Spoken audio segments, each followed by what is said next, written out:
La República Romana del siglo I a.C. estaba al borde del colapso. Años de luchas internas y corrupción habían cobrado su precio. Los sistemas de gobierno luchaban por lidiar con el vasto imperio. El Senado estaba plagado de facciones e intereses egoístas. Familias poderosas competían por el control, recurriendo al soborno y la violencia. El pueblo estaba cada vez más desilusionado. La desigualdad económica era rampante. Las guerras constantes provocaron una escasez de mano de obra. En este escenario apareció Cayo Julio César. Un brillante estratega militar y político despiadado, César cambiaría la historia romana. Nacido en una familia patricia, César poseía una ambición que coincidía con su linaje. Desde joven, demostró un intelecto agudo, un talento para la oratoria y una determinación inquebrantable para tener éxito. Su carrera temprana estuvo marcada tanto por maniobras políticas como por hazañas militares. La conquista de la Galia por parte de César, una campaña brutal y sangrienta, le trajo inmensa riqueza, un ejército leal y una popularidad sin igual entre el pueblo romano. Sus vívidos relatos de la Guerra de las Galias, escritos con su estilo característico, realzaron aún más su reputación como genio militar y hombre de acción. Mientras César hacía campaña en el extranjero, sus enemigos en Roma observaban su creciente poder con alarma. Reconocieron en él una amenaza para el orden establecido, un hombre cuya ambición no conocía límites. El escenario estaba listo para una confrontación que decidiría el destino de la República. Las victorias de César en la Galia tuvieron un profundo impacto en Roma. Sus legiones, endurecidas por años de guerra, estaban listas para obedecer todas sus órdenes. El botín de guerra, que fluía hacia Roma en un torrente de oro y esclavos, aumentó aún más su riqueza e influencia. El Senado, temiendo el creciente poder de César, le ordenó disolver sus legiones y regresar a Roma como ciudadano privado. Esta fue una humillación calculada, diseñada para despojarlo de su poderío militar y exponerlo al enjuiciamiento de sus enemigos. César, sin embargo, tenía otros planes. En un movimiento audaz que desafió al Senado y desató la guerra civil, cruzó el río Rubicón con sus legiones, declarando efectivamente la guerra a su propia ciudad. «La suerte está echada», declaró, señalando su resolución inquebrantable. La guerra civil subsiguiente fue un testimonio del genio militar de César. Superó y derrotó a sus enemigos, culminando en su decisiva victoria en la batalla de Farsalia, donde Pompeyo el Grande, su antiguo aliado convertido en rival, fue derrotado. Con sus enemigos vencidos, César regresó a Roma como amo indiscutible del mundo romano. Se le otorgó una serie de honores y títulos sin precedentes, incluyendo la dictadura vitalicia, convirtiéndolo efectivamente en el único gobernante de Roma. Mientras muchos romanos celebraban a César como un salvador, que puso fin a las luchas civiles y marcó el comienzo de una era de paz y prosperidad, otros veían su creciente poder con recelo y temor. Susurros de tiranía comenzaron a circular en los pasillos del poder. El Senado, una vez el orgulloso símbolo del republicanismo romano, ahora estaba lleno de personas designadas y partidarios de César. Su desprecio por las normas tradicionales y su acumulación de poder alienaron a muchos senadores que anhelaban la restauración del antiguo orden. Entre ellos se encontraban hombres como Marco Junio Bruto, un joven noble que una vez había sido amigo cercano y protegido de César. Dividido entre su lealtad al hombre que le había mostrado gran favor y su creencia en los ideales de la República, Bruto se convertiría en una figura central en la conspiración contra César. Los conspiradores, Bruto, Casio y los defensores de la República.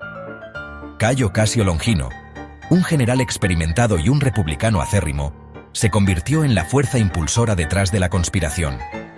Impulsado por un odio profundo hacia la tiranía y la creencia de que la ambición de César representaba una grave amenaza para la República, Casio comenzó a reclutar personas con ideas afines.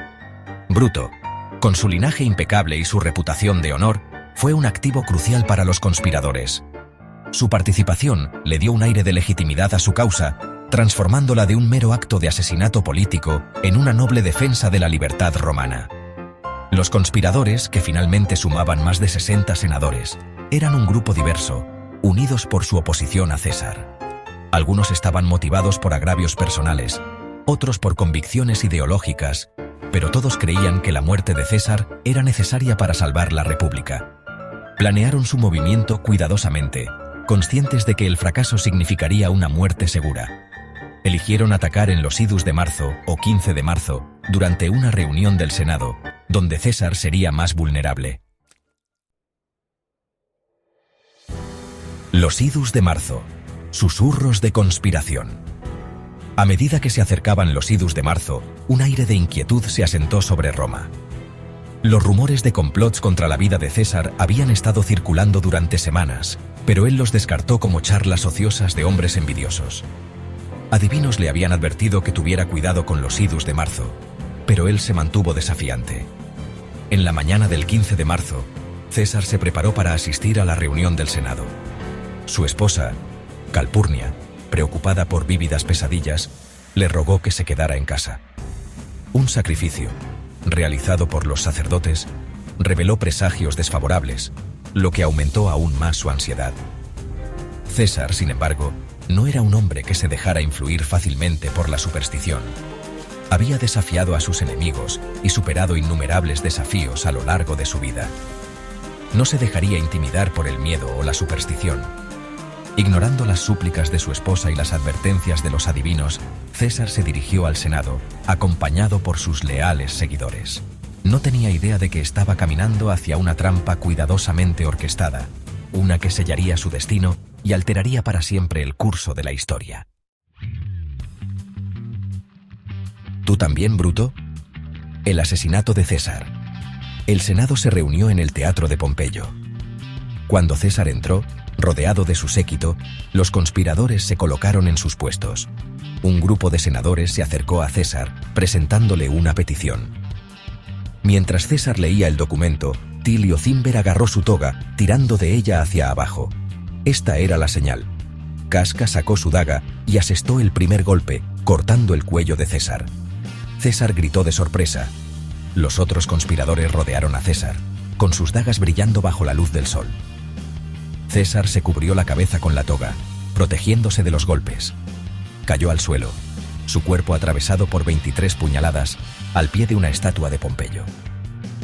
Mientras exhalaba su último aliento, la leyenda dice que pronunció las palabras: ¿Tú también, Bruto?, expresando su sorpresa y traición. Caos e incertidumbre. Las consecuencias del asesinato.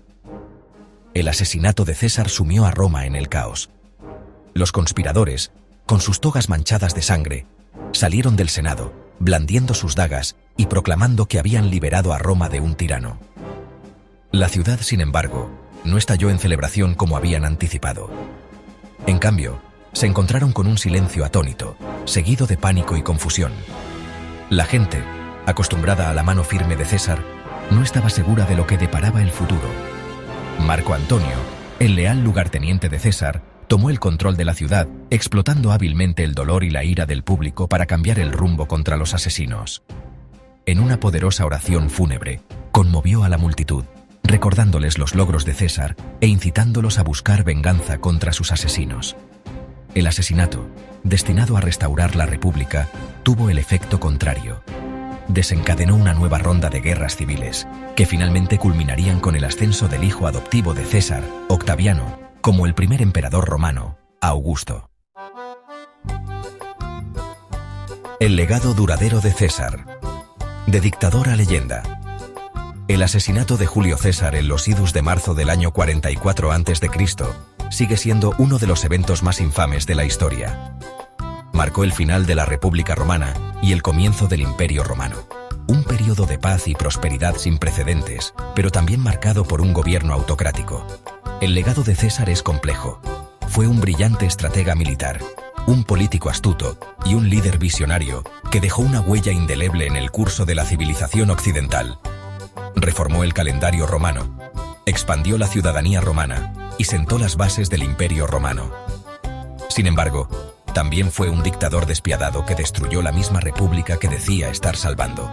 Su ambición, su desprecio por las normas tradicionales y su acumulación de poder finalmente llevaron a su caída. El asesinato de César sirve como una advertencia sobre la fragilidad del poder, la naturaleza seductora de la ambición y el atractivo perdurable de la libertad. Es una historia que continúa fascinándonos hoy en día, recordándonos que las decisiones que tomamos como individuos y como sociedades tienen consecuencias de gran alcance.